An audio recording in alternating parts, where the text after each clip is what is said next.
Hoy tenemos aquí a Franz. Franz viene de la empresa Life. Life es una empresa que hace muchos proyectos de hidrógeno y a mí me gusta usar el que tienen de producción offshore, que bueno, él decidirá si habla o no de él, pero me parece un proyecto muy valiente y muy pionero.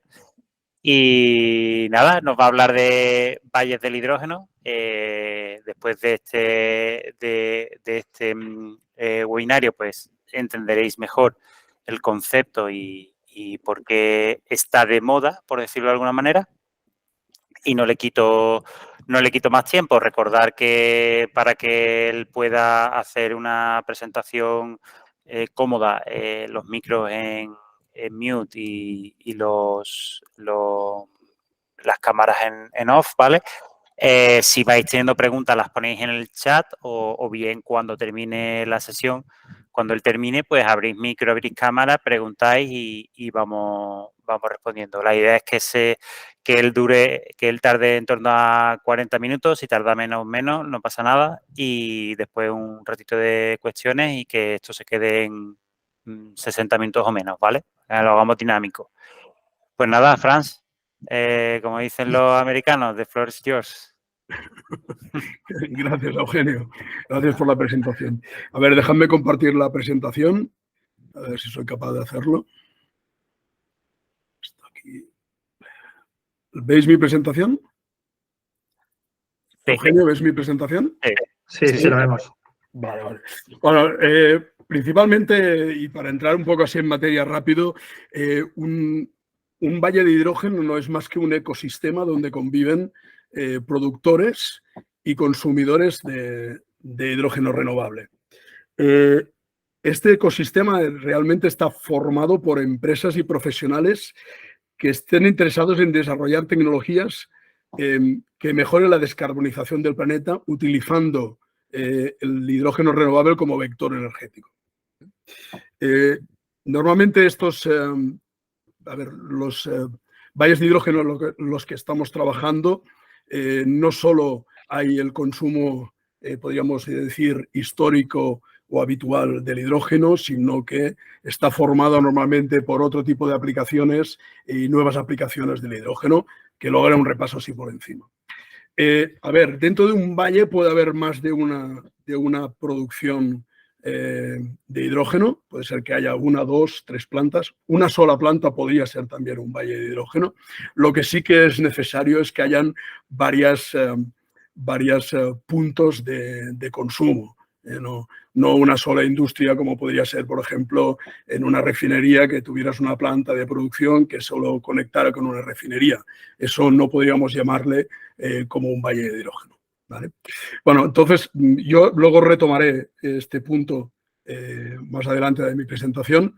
No quiero olvidarme, aprovecho para no olvidarme de dar las gracias al Clúster Andaluz del Hidrógeno por permitirme hacer esta presentación y para poder presentaros a Life como empresa y sobre todo los proyectos que estamos llevando sobre el tema relacionado con los valles de hidrógeno.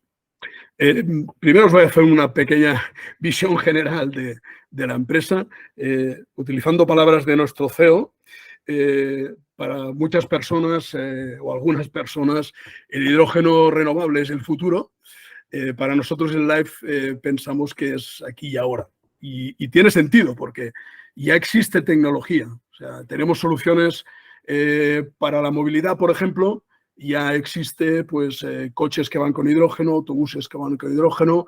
Hay puntos que todavía quedan un poco por mejorar, como puede ser el tema de los camiones o los autocares, pero la tecnología existe. Luego pasa lo mismo en la industria.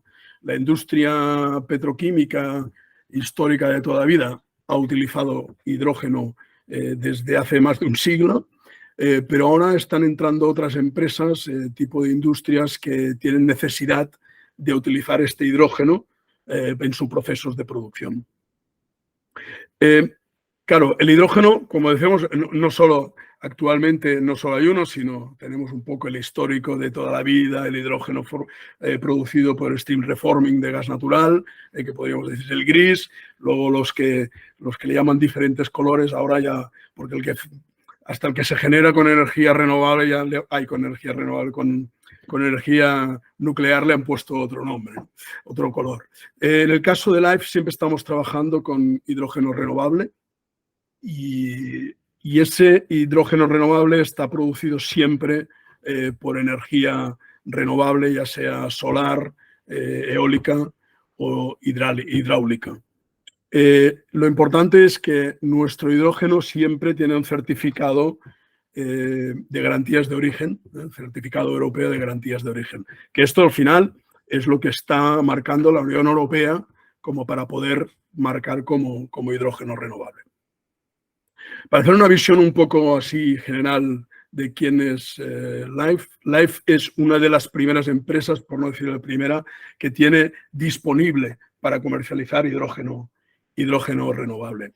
Life es un grupo europeo que nos dedicamos a la transición energética, produciendo y suministrando hidrógeno renovable.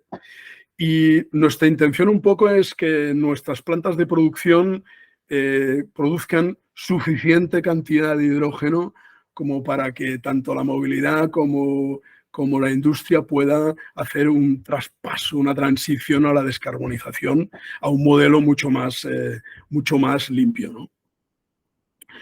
¿Cuál es nuestro propósito? Es claro, es que satisfacer todas las necesidades energéticas, pero formando parte del ecosistema natural, no intentando dominarlo como se ha hecho hasta la fecha, ¿no? Entonces, nuestro propósito, lo que queremos es ofrecer pues, un mundo más respirable a las generaciones futuras. ¿Cuál es nuestra visión? A ver, nuestra visión es muy clara.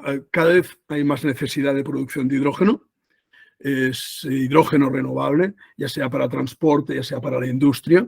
Y nosotros finalmente lo que queremos es revertir el modelo actual, que está basado en combustibles fósiles, y transformarlo en un sistema, un modelo que sea más limpio y más friendly, ¿no?, con el medio ambiente. Entonces, Life tiene una ambición, es una ambición un poco, podríamos decir, es un challenge, ¿no? Es un reto importante, porque quiere convertirse en el primer unicornio verde que evite la emisión de 1.000 millones de toneladas de CO2. Bueno, entonces, visto esto, ¿cómo definimos a Life, ¿no? Definir a Life básicamente es un productor y suministrador puro de hidrógeno renovable. En este momento, Life ya está instalada en 10 países y formamos un equipo de más de 200 personas. Esto es el crecimiento que ha tenido Life. Luego os haré un apunte un poco de la vida de Life, de cómo ha ido, pero solo para que os hagáis una idea, estas 200 personas, la mitad más o menos son ingenieros que están desarrollando proyectos de hidrógeno cada día. Tanto en el desarrollo de proyectos nuevos como las plantas de construcción, como la explotación y el mantenimiento de las plantas existentes. Para que os hagáis un poco la idea del crecimiento que tiene Life, y yo empecé hace menos de 2 años, febrero de 2022, y yo era el número 79 de la compañía, ¿no? Ahora somos más de 200 personas. Es un crecimiento bastante importante. Si hacemos un repaso rápido sobre la historia de Life, Life nació en 2017. Nuestro CEO y fundador es Mathieu Guesnier, que es francés. Él tuvo un cambio personal. De hecho, bueno, nació su primer hijo y decidió que tenía que hacer un cambio. Y decidió que tenía que dejar un mundo mejor para las generaciones futuras, ¿no? Entonces, creó la empresa con el objetivo, como os he dicho antes, de dejar un mundo mejor, más respirable que el que tenemos. 2019 fue el lanzamiento ya definitivo de la compañía. Consiguieron 5 inversores, tanto públicos como privados, invirtieron 8 millones de euros en la compañía, y con este dinero empezaron la construcción de la primera planta de producción de hidrógeno, que tenemos en funcionamiento. Esta planta se puso en funcionamiento en septiembre de 2021. Luego os haré un apunte un poco más a fondo de esta planta. Pero era así por encima, rápido, es la primera planta de producción con electrólisis, con energía renovable eólica, conectada directamente a la fuente de producción de energía. Mediados de 2022, y por una necesidad clara, las plantas de hidrógeno son muy caras hoy por hoy, necesitas mucho dinero para hacer las inversiones. Y a mediados del 2022 se decidió salir a bolsa, salir al mercado continuo en el Euronext en París. En este proceso levantamos más de 110 millones de euros de varios tipos de inversores. Podríamos decir los dos inversores más importantes y sobre todo conocidos. Uno es EDPR, la eléctrica, la parte renovable de la empresa de energía eléctrica en Portugal. Y la segunda gran empresa que tenemos como accionista es Mitsui, que Mitsui es un grupo japonés que está invirtiendo en todo el mundo en proyectos relacionados con el hidrógeno. Bueno, mediados septiembre, creo que fue 2022, pusimos en marcha la primera planta offshore, la que comentaba antes Eugenio. Sí, me atreveré a contar algo más de este proyecto. Esta planta offshore está en medio del Atlántico, ha estado prácticamente un año produciendo en el puerto de Saint-Nazaire para ajustar la producción, para asegurar que toda la parte de producción estaba correcta. Y desde hace 2 meses o 3 ya está en medio del Atlántico conectado directamente a un aerogenerador flotante. La idea es llevarlo al extremo para comprobar cuál es la viabilidad de la producción en masa de hidrógeno renovable en medio del mar. Luego hablaré un poquito más de esta planta. Otro punto importante es en este año, principios de año, iniciamos la construcción de 2 plantas nuevas de producción, que luego os las enseñaré. Y la semana pasada se puso la primera piedra, el inicio de la construcción de nuestra primera planta en Alemania. Esto es una visión general de las plantas que tenemos. Las 2 que están en naranja son, bueno, naranja, marrón, no es el color, que no están en verde, son las plantas que están en funcionamiento, la planta de Buen, de 1 megavatio, y la planta offshore, el Sea Life, que está cerca del puerto de Saint-Nazaire, también de 1 megavatio. Las 2 plantas, las que os decía que se pusieron en marcha a principios de este año, son Bouleon y Béziers, que son 2 plantas de 5 megavatios, que si todo va bien se va a poner en marcha a final de este año. Luego tenemos la planta soy incapaz de pronunciarlo, es Schwenningen, ¿okay? De 10 megavatios en Alemania, que se va a poner en marcha a final de 2024. Junto con también la planta de Braque. Braque va un poco más retrasada, pero el objetivo también es ponerse en marcha final de 2024. Y luego tenemos una planta de 1 megavatio pequeña que se va a poner en funcionamiento a final de este año, seguramente diciembre, que es una planta de 1 megavatio que es para la producción de hidrógeno para el suministro a trenes en Alemania.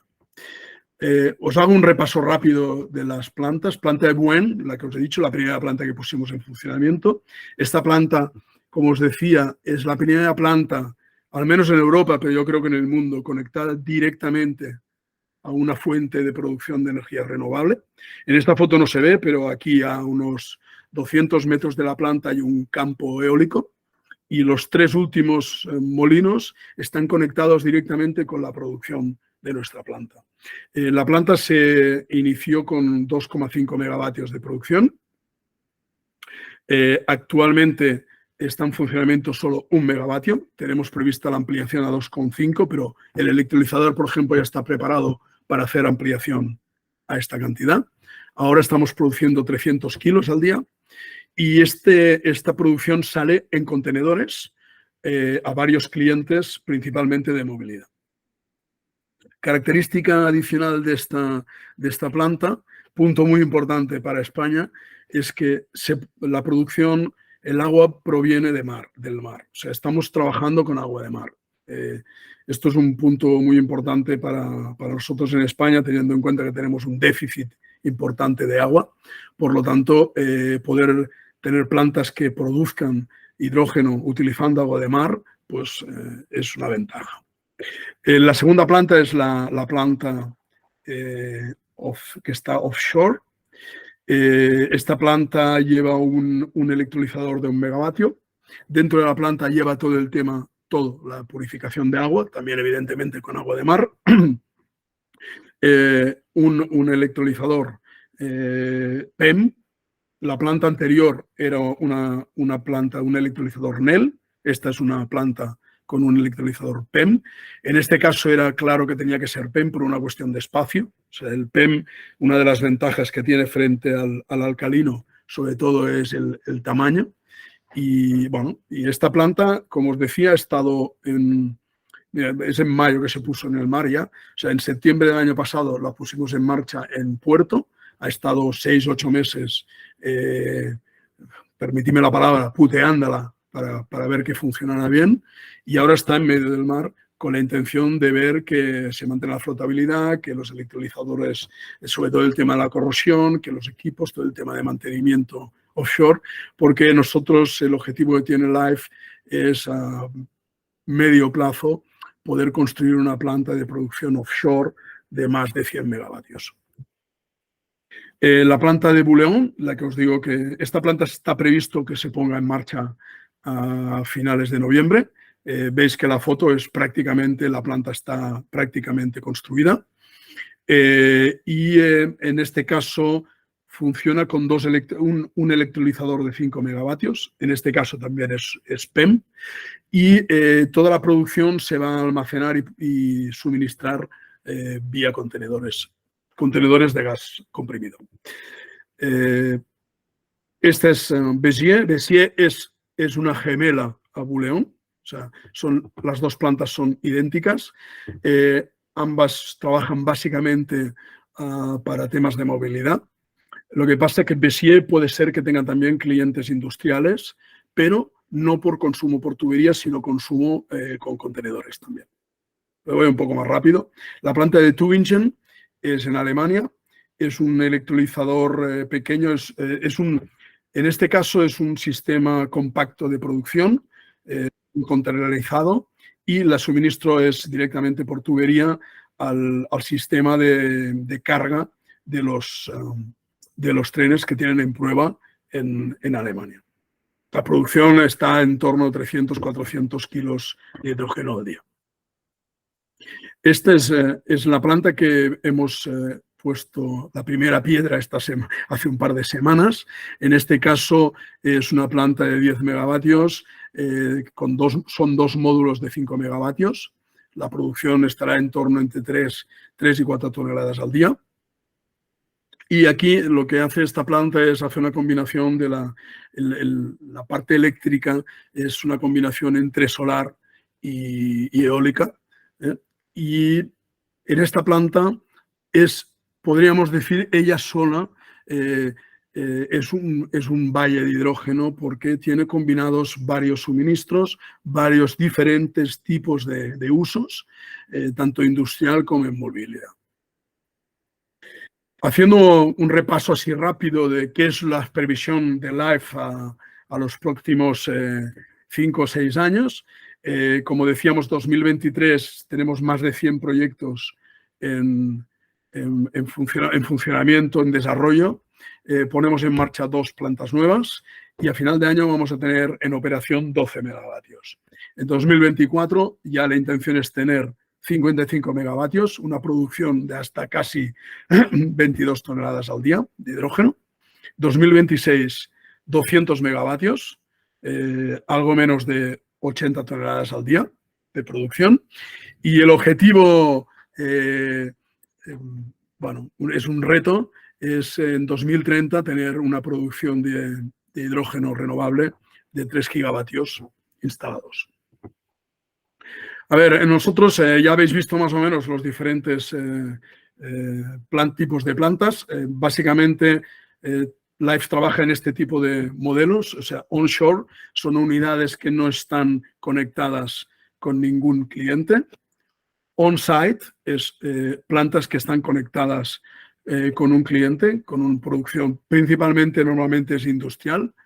Y luego offshore, offshore producida en alta mar, donde se está estudiando cómo se va a hacer la logística de este hidrógeno. Hay dos proyectos. Uno es mediante un compresor mandar el producto por tubería hasta la costa y el otro es mandarlo vía barcos con contenedores. Entonces, también esto más o menos habéis visto ya un poco cómo está el tema. Sistemas de suministro tenemos básicamente dos. El primero es el suministro por bulk, o sea, le llamamos bulk, es a granel en contenedores de gas comprimido. La ventaja que tienen estos contenedores es que tienen un sistema de plug and power, plug play de conexión. Es una conexión rápida, es fácil. Normalmente el mismo chofer que es el conductor que lleva el container es la persona que hace la conexión y la desconexión. El sistema permite tener un sistema ininterrumpido de suministro, porque normalmente cuando el cliente necesita una continuidad en el suministro se ponen 2 contenedores con un sistema de cambio automático, todo controlado por telemetría. Y los contenedores están telemetriados de forma que todo nuestro departamento logístico puede controlar las idas y venidas cuando hace falta recoger un contenedor, cuando está lleno, cuando se va a vaciar. Es un poco el proceso. El otro sistema, evidentemente, es en tubería, que esto lo utilizamos en las plantas on-site. Normalmente este tipo de suministro es ya para consumos de más de 1 tonelada. Aquí pone 2, pero estamos manejando más de 1 tonelada al día y ya se recomienda trabajar con sistemas por pipe. Bueno, volvemos un poco a lo que iba a explicaros, ¿no? El tema de los valles de hidrógeno. Repitiendo y recordando un poco, los valles de hidrógeno es un ecosistema, ¿no?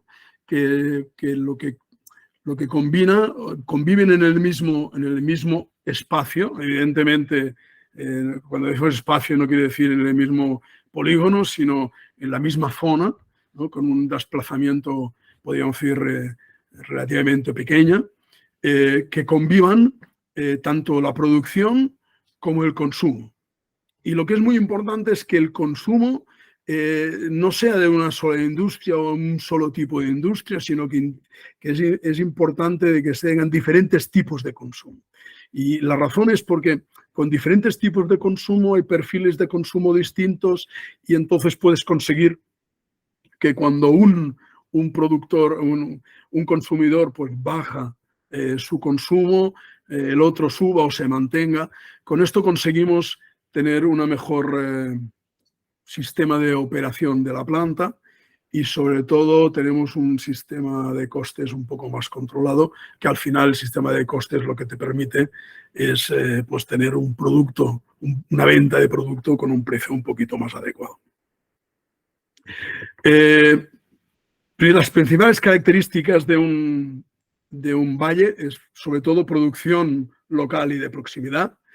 No podemos considerar que sea un valle, una planta que está produciendo, yo que sé, en Extremadura o en Andalucía y que manda por camiones el producto a, yo que sé, a Aragón o a Navarra. O sea, no tiene, eso no lo podríamos dar como un valle de hidrógeno. O sea, es una producción y punto. Importante es que ya hay una convivencia de diferentes tipos de actores, industria, movilidad. Esto no es una condición sine qua non, porque hay valles de hidrógeno que solo son industria y otros que solo son movilidad, pero realmente la combinación de los dos, así como diferentes aplicaciones y uso, pues hace que todo vaya un poquito mejor en el tema de la optimización. Y principalmente, sobre todo si estás combinando industria y movilidad, normalmente también se combina los diferentes sistemas de suministro, ya sea por tubería a los principales consumidores y por contenedores de gas a presión a consumidores con perfiles más bajos de consumo. Pasos a seguir, o sea, en un valle, la creación de un valle, está clarísimo. El primero de todos es conseguir y detectar uno o varios consumidores principales, ¿no? Si detectamos este consumidor, a partir de allí es el que te va a dar un poco de decir dónde vas a poner la planta. O sea, si tú tienes un consumidor que consume 2 toneladas al día, que es fácil para, por ejemplo, una industria de consumidora de gas intensiva, pasar a consumir 2 toneladas de hidrógeno al día no es un consumo muy desorbitado. Por lo tanto, conseguir una planta, un cliente o un posible consumidor que consuma 2 toneladas, que lo tienes que conectar por tubería, ese es el que te va a determinar dónde vas a montar tu planta de producción. Entonces, una vez determinado ese punto, lo que se tiene que hacer es localizar potenciales consumidores en el entorno. Entonces, una vez tienes esto, claro, ¿qué tipo de industria podemos buscar, ¿no? Pues, por ejemplo, la industria es los principales bloques, grandes consumidores son la química, el cemento, el vidrio y la metalurgia. En el caso de la química es muy claro, es primero sustituir el hidrógeno gris producido por steam reforming de gas natural. En este caso, normalmente todas las refinerías tienen proyectos para sustituir sus sistemas de producción de hidrógeno actuales en el futuro para tener producciones friendly de hidrógeno renovable. Pero no solo esto, sino que hay otros tipos de industria química que está consumiendo hidrógeno de forma directa, por ejemplo, en la producción de amoníaco. La producción de amoníaco actualmente está obteniendo el hidrógeno de un steam reforming, y ese hidrógeno es básico para la producción de amoníaco.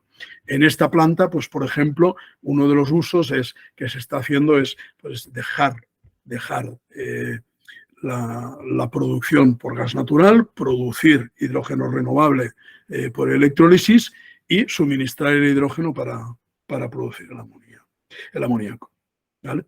En el tema del cemento, por ejemplo, tienen 2 aplicaciones muy claras. Una es por combustión, pero la principal aplicación del hidrógeno es transformar todo ese CO2 que le sale por las chimeneas de las fábricas de cemento, después de una captura, poder transformar este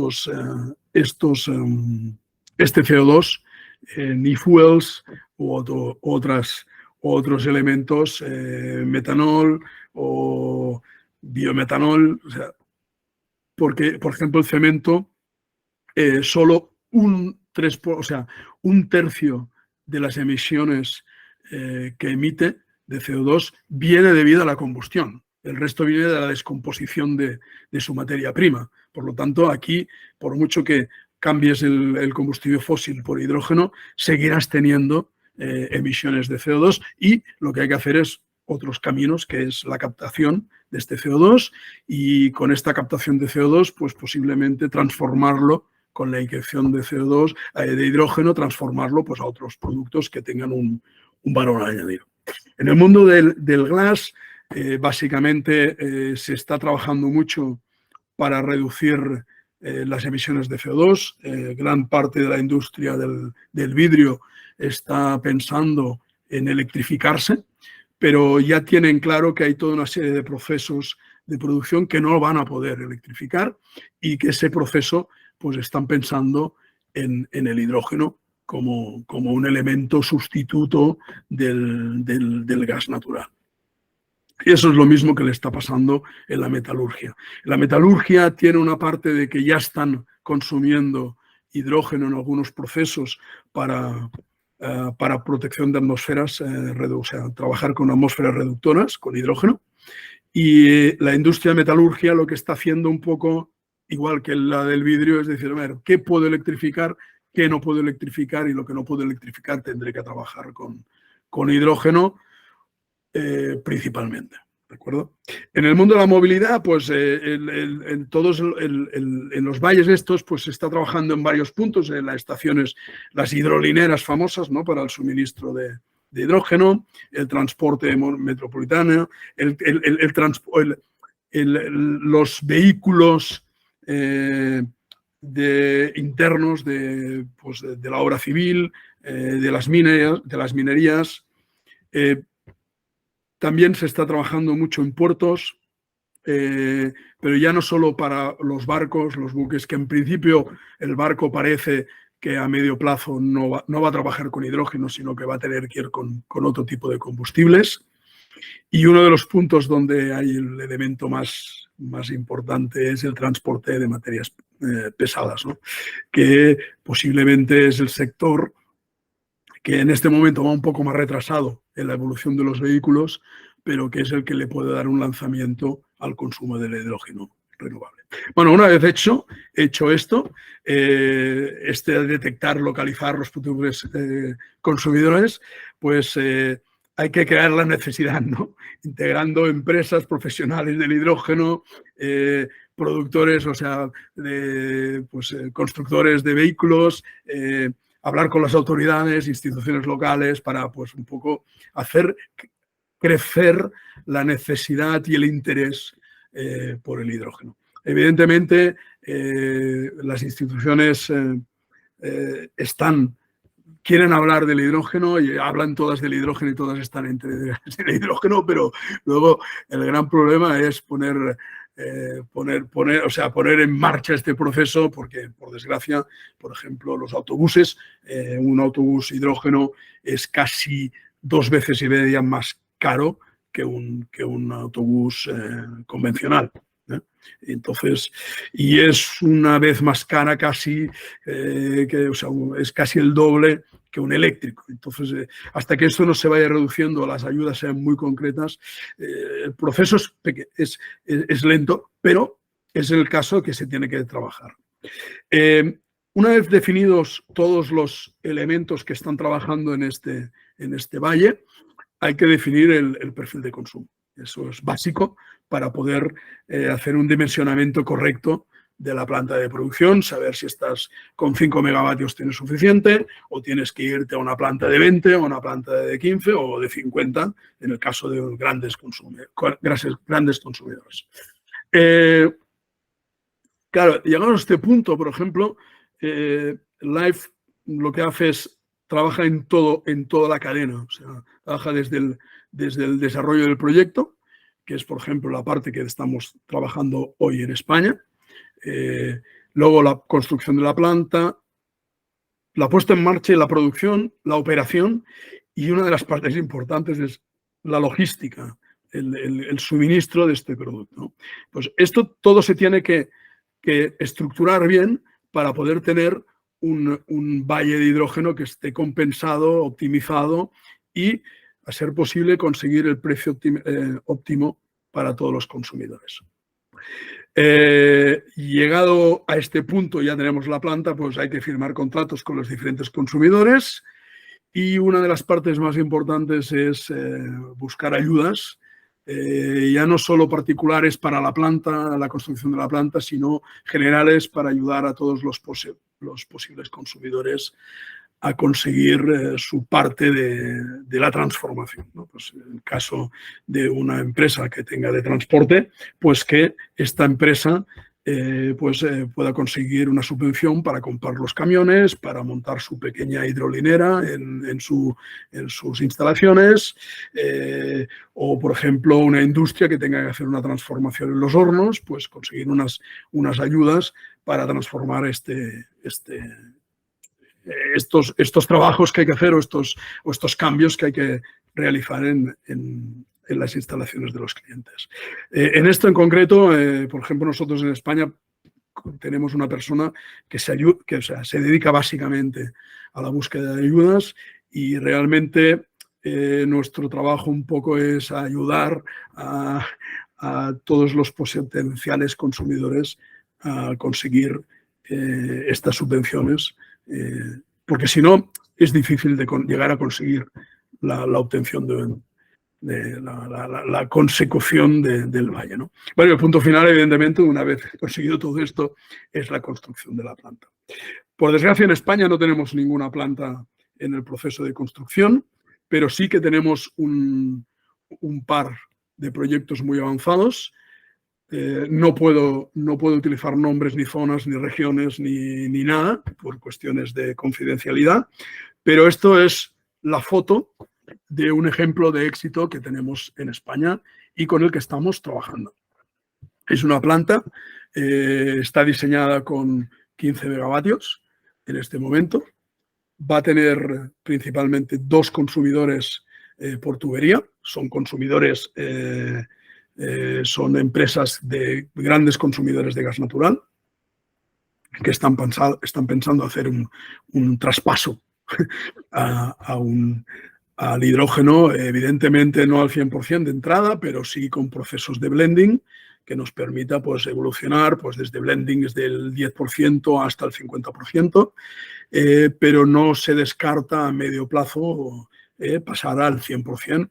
Eso tiene que evolucionar un poco también el desarrollo, por ejemplo, de hornos, el desarrollo de quemadores, aunque ya existen quemadores que trabajen con hidrógeno, pues hay que ver un poco cómo van estos quemadores con los hornos existentes, si hay que adaptar el horno. Claro, la emisión de los gases a la salida de una combustión con hidrógeno, una combustión con gas natural, no es muy diferente, pero no es la misma. Por lo tanto, hay que estudiar estas partes. En este proyecto en concreto, también hay un cliente que se le va a suministrar con contenedor, que es un cliente que está consumiendo hidrógeno gris y está decidido a hacer el paso al hidrógeno renovable, asumiendo que le puede costar un poco más que el gris. Luego hay otra industria consumidora intensiva de gas natural, en este caso es más pequeña, y se le va a hacer un suministro también por contenedor. Y luego tenemos 2 empresas que están trabajando en temas de movilidad. Una es una empresa de transporte que ha decidido pues, hacer el paso, ya hizo el primer paso hace unos meses con la compra de un camión eléctrico y en ese caso han visto de que el eléctrico les conlleva algún tipo de problema de recarga por un lado y sobre todo de autonomía. Entonces están estudiando la posibilidad de transformar este vehículo eléctrico a hidrógeno o comprar uno de nuevo. Y luego hay un puerto pequeño que está cerca del proyecto que tiene una especie de vehículo de barco que se mueve por dentro del puerto y están estudiando la posibilidad de transformar este barco para que trabaje con hidrógeno. Entonces, este es un ejemplo que es real. O sea, nosotros hemos estado trabajando, llevamos más de un año trabajando en este proyecto y estamos esperando un poco, pues, lo que decíamos, ¿no? Las subvenciones, las ayudas a los consumidores y estamos un poco articulando todo este proyecto para que se haga una realidad. Y yo en principio no tengo más que contaros. Espero que no haya sido mucho rollo. Muy bien, pues muchísimas gracias, Franz. Nada. Yo creo que a todos nos has dejado un poco con la boca abierta con tanto proyecto, la verdad. Y bueno, con un poco de envidia también, ¿eh? Bueno, a ver, yo he contado lo que hay, ¿eh? A ver, la verdad que tirándome flores a mí mismo, Life en este momento es de las pocas empresas en Europa que puede decir que tiene realidades, que no tiene PowerPoints. Sí, estoy de acuerdo. Pues si te parece, Franz, vamos a empezar con las preguntas. Han empezado bien temprano de la presentación. Félix nos pregunta, uno de los grandes desafíos es el financiamiento de proyectos de hidrógeno a gran escala. ¿Cómo financia Life esa cantidad de proyectos? ¿Emisión de deuda, bonos verdes, capital propio, participación estatal? ¿O se financian esencialmente con las ayudas de la Unión Europea? No. La respuesta es muy fácil, una combinación de todas ellas.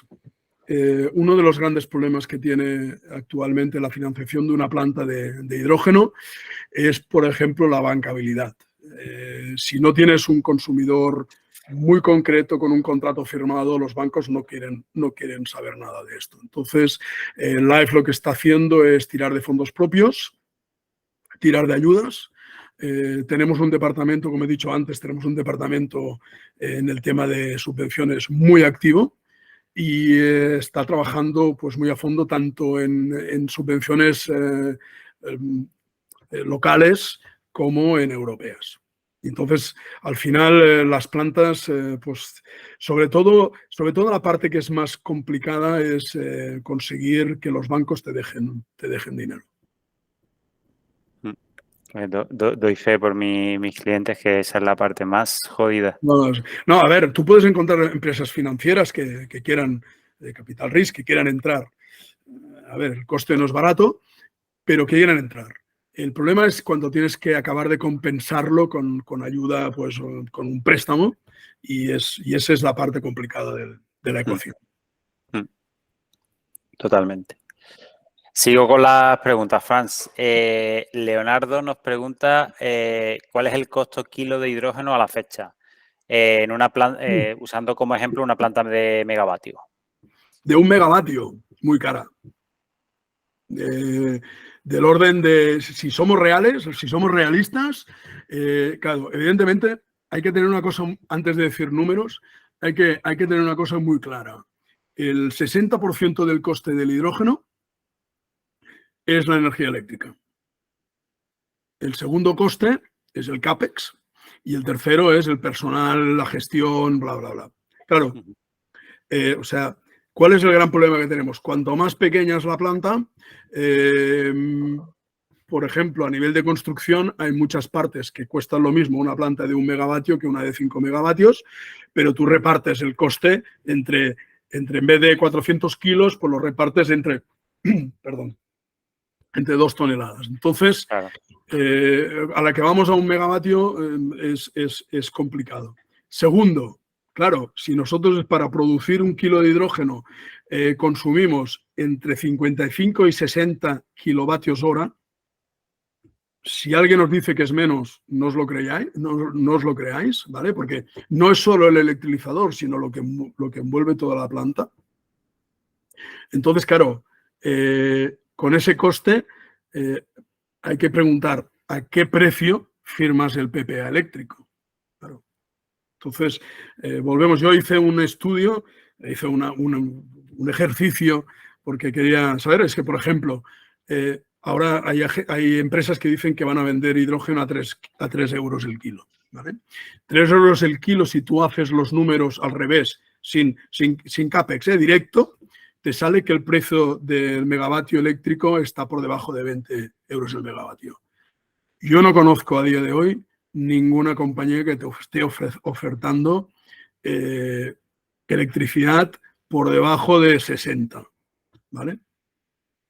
Entonces, claro, si lo haces en isla y tú dices, no, oye, yo no hago un PPA y me hago la autoproducción, el problema es que estás produciendo solo 2.000 horas, 2.300 en el mejor de los casos. Entonces, ¿eso qué quiere decir? Que lo que no pagas de electricidad lo pagas de amortización de CAPEX. ¿Vale? Por lo tanto, dar un precio, pues te podría decir que es tan bueno decirte 8 como 12. Yo, para una planta de 1 megavatio sin ex-work, sin producción, sin compresión y tal, pues puede ser 8 o 9 euros. Pues sí, yo creo que es mucho más realista que los 4, 5 o 6, ¿no? Que se dan muchas veces. Tú no sabes, en los que estamos en la calle, el mal que nos está haciendo estos PowerPoints. Porque todo el mundo, el industrial está esperando que le llegue la tubería en su puerta a 3 euros el kilo. O sea, hoy no lo vamos a tener. 2040, no lo sé. Pero hoy no lo vamos a tener. Ni hoy, ni mañana, ni el 2030. Sí. Vale, pues vamos a seguir con la siguiente pregunta. Víctor pregunta de la última slide, creo que era del último proyecto que estabas comentando, que era un poco así, que no podías dar muchos datos, sobre el recurso del agua, que si... ¿De dónde venía el agua? No lo he dicho, muy importante. Una de las industrias consumidoras tiene una planta de depuradora que actualmente está mandando el agua a cauce público. Por eso quiere decir que cumple la tabla 3, o sea que tiene una calidad de agua bastante buena y el proyecto está pensado utilizando ese agua. Qué bueno. Economía circular a tope, ¿eh? Es que, perdona, es que es lo que he dicho antes. O sea, lo dije el otro día en una conferencia en Madrid. La empresa que esté pensando en producir hidrógeno en España utilizando agua de red es para que les lleven a la cárcel, porque no tenemos agua. Si queremos ser el gran productor de hidrógeno de Europa, necesitamos buscar, nos falta el recurso, que es el agua, por lo tanto hay que buscar alternativas. Vale. Bueno, Humberto preguntaba ha hecho un comentario respecto al precio del hidrógeno. Yo creo que con lo que ha estado comentando ya, Franz, te queda claro, ¿no, Humberto, el precio al que están comprando? Sí, ya me queda muy claro, gracias. Vale, luego Carlos pregunta que cuál es la clave para reducir el coste del hidrógeno kilo en los próximos años. Tener un precio barato de electricidad, no hay otra. Bueno, sí. Y que se empiecen a producir electrolizadores en serie, con lo que se pueda reducir el precio de forma sustancial. Vale.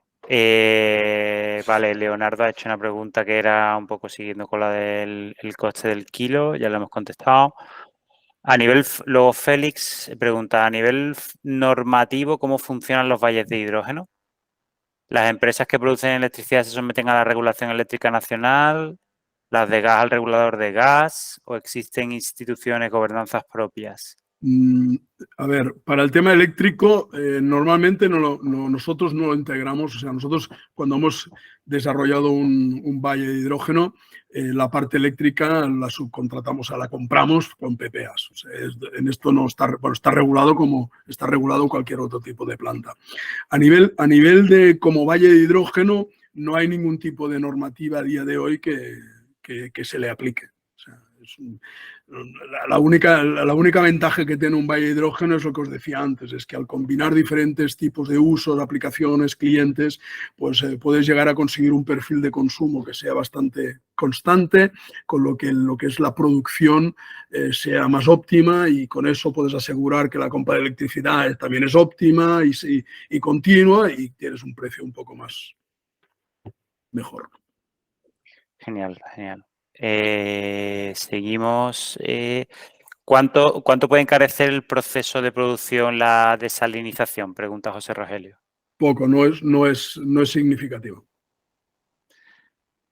A ver, hay que tener una cosa muy clara. Al final, la cantidad de agua que se consume, o sea, el coste del sistema de tratamiento de aguas comparado con el coste del electrolizador hoy por hoy es despreciable. Bien, luego AGBB, siglas, pregunta que si Live también estudia y realiza los cambios de los equipos del gas natural, es decir, que si apoyáis a la empresa con esa transformación del equipamiento. A ver, nosotros tenemos un especialista, que además tenemos la suerte de que está aquí en España, que es un especialista en combustión. Entonces, por ejemplo, en todos los procesos de cambio de quemadores, nosotros podemos aconsejar, pero tenemos 3 empresas colaboradoras que se dedican básicamente a eso. Entonces, lo que hacemos siempre es, nosotros hacemos el primer asesoramiento y luego lo ponemos en contacto con empresas que se dedican básicamente a eso. Pero es importante tener especialistas que dominen las aplicaciones, es básico, porque tú tienes que entender cuál es el problema que tiene un horno. Entonces, claro, tú ir allí y decir, no, ya te meto hidrógeno. Bueno, oye, no es tan fácil. Entonces, nosotros sí que hacemos el primer asesoramiento, pero básicamente luego tenemos colaboradores que son especialistas. Por ejemplo, tenemos uno que es especialista en el mundo del vidrio que tiene quemadores a hidrógeno y está trabajando en hornos especiales para hidrógeno. No sé si con eso te he contestado a la pregunta. Bueno, sí o sí no, lo tendrá que decir AGBP. Hola, Entonces, AGBB soy yo, soy Belén. hola, ¿qué tal? Hola, yo llamo desde A+. O sea, sí, participo porque pertenezco a la empresa de A+, que somos laboratorio y en concreto yo soy la responsable de aparatos de gas. Lo preguntaba porque evidentemente los aparatos que utilizan gas están sometidos a regulación y por tanto un cambio de gas implica también el cumplir la regulación una vez hecho el cambio, ¿no? Y no es, como decías, no es tan evidente. Belén, sí. Pregunta, ¿cuál es la regulación del hidrógeno? Actualmente, a nivel europeo, el reglamento de aparatos de gas también cubre el hidrógeno. El problema que hay es que la normativa todavía no está adaptada y, por tanto, hasta que nos hagan las normas y los procedimientos de ensayo, pues todo está muy en el aire. Pero tiene que pasar por un organismo notificado en caso de ser aparatos que no son de uso industrial o bien por el reglamento de España para los aparatos que son de uso industrial. Pero tú te refieres a aparatos a presión. Aparatos de gas que queman combustible. Vale. Que quema gas natural y pasa a ser hidrógeno después. Sí, por eso. No. A ver, lo que está claro es que tú no puedes meterle hidrógeno en un horno o un quemador, aunque sea un 10%, sin tener claro que lo que estás haciendo cumple con toda la normativa. Lo que pasa es que la normativa, al menos en España, no está clara todavía. Hasta donde yo sé, ¿eh? No, ni en España ni en Europa. O sea, aquí cada uno está haciendo ahora lo que puede y como puede. Exactamente. Mira, Belén, yo vengo del mundo del gas, del gas técnico. Hace 15 años montábamos depósitos de almacenamiento de hidrógeno y no había normativa. Y tuvimos que crear la normativa. Cogimos lo que nos pedían para un depósito de gas natural y luego lo que para el oxígeno y no sé qué. Hicimos la combinación, se lo presentamos a un consultor y dijo, bueno, y el tío de industria sabía tanto o menos que nosotros. Entonces, yo creo que en el hidrógeno tendremos que ir en esa dirección. Exacto, así es. Sí. Muy bien, pues muchas gracias, Belén. Vamos a seguir con la siguiente pregunta, que es de Fran Plaza. Yo creo que ya con las que tenemos aquí tenemos de sobra, así que no nos pongáis más porque tenemos poco tiempo. Respecto a las instalaciones offshore, ya has dicho que desalinizabais el agua in situ. Sí. Y la pregunta era cómo evitabais el cloro. Pues buena pregunta, no tengo ni idea, lo siento.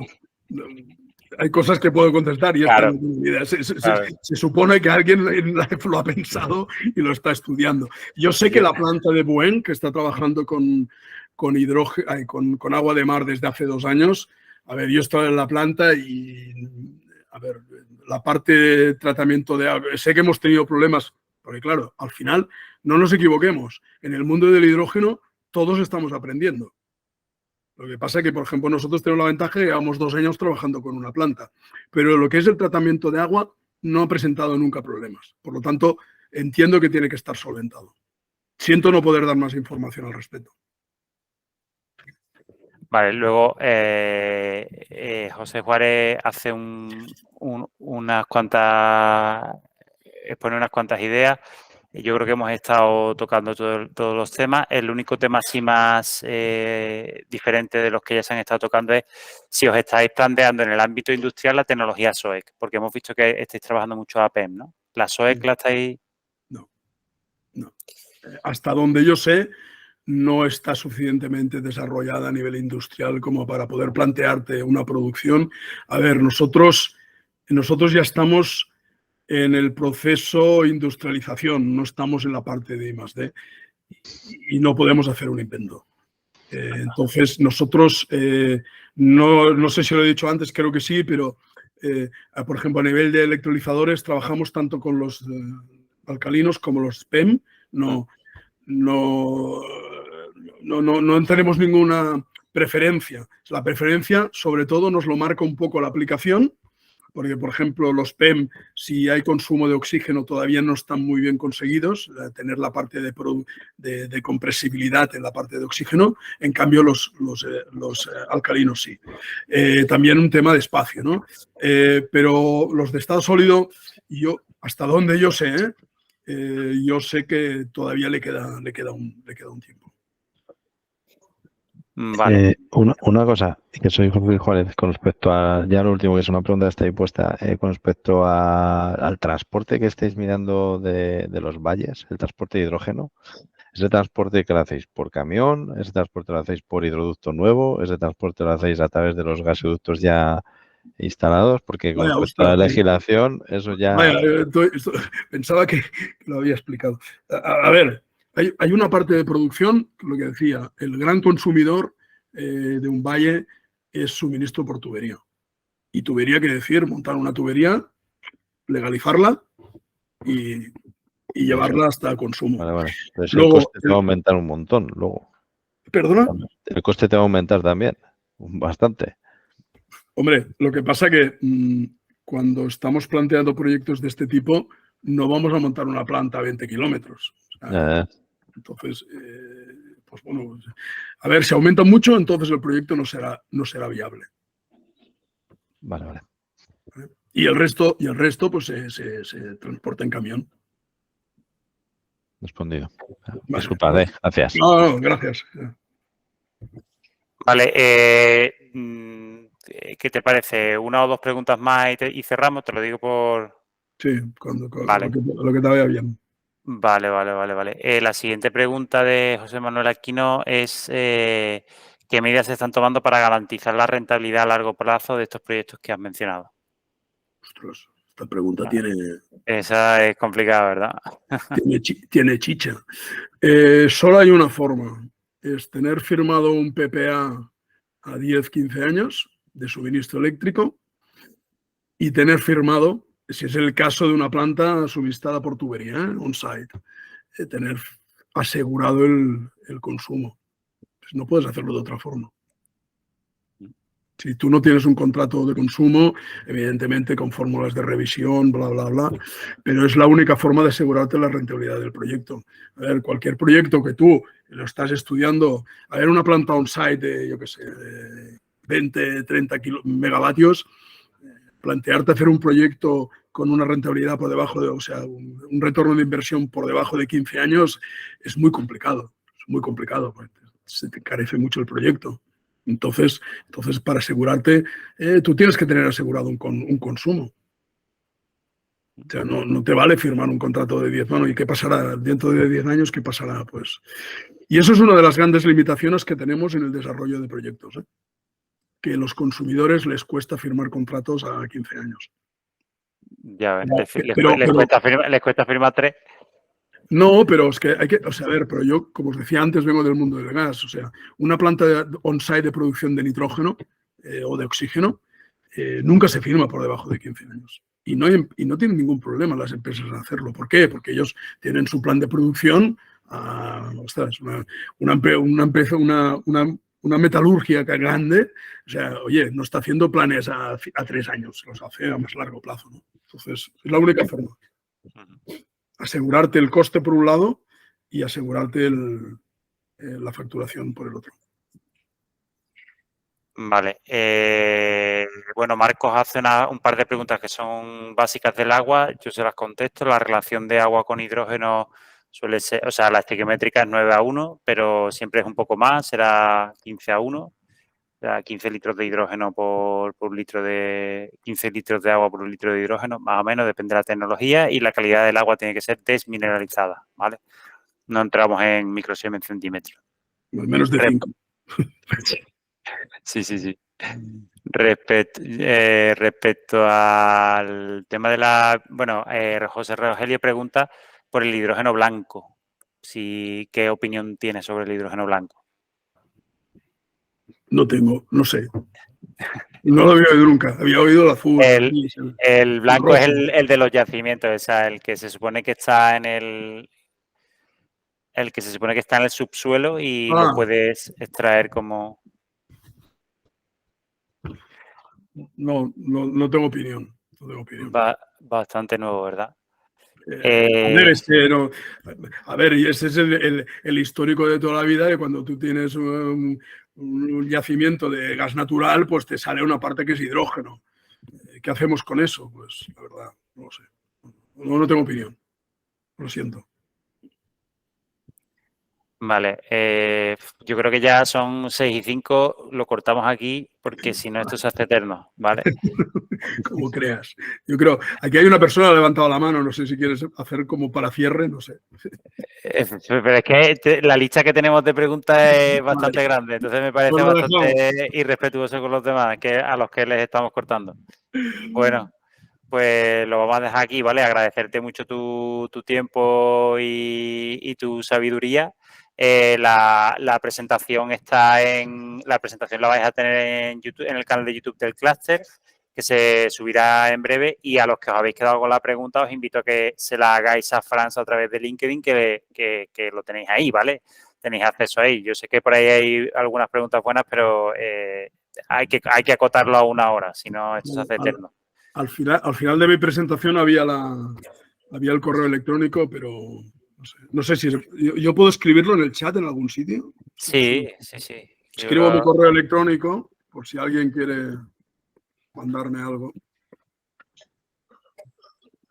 De todas formas, Franz, compartiremos por correo electrónico nosotros a la gente que ha asistido, tanto el vídeo que estará subido a YouTube como la presentación. Así que podemos poner ahí el correo si quieres. Vale, perfecto, sí. Hasta mi teléfono, sí, no hay ningún problema. Muy bien. Bueno, pues muchísimas gracias. Gracias a vosotros por invitarme y por dejarme hablar durante 1 hora, que me encanta. Ya ves.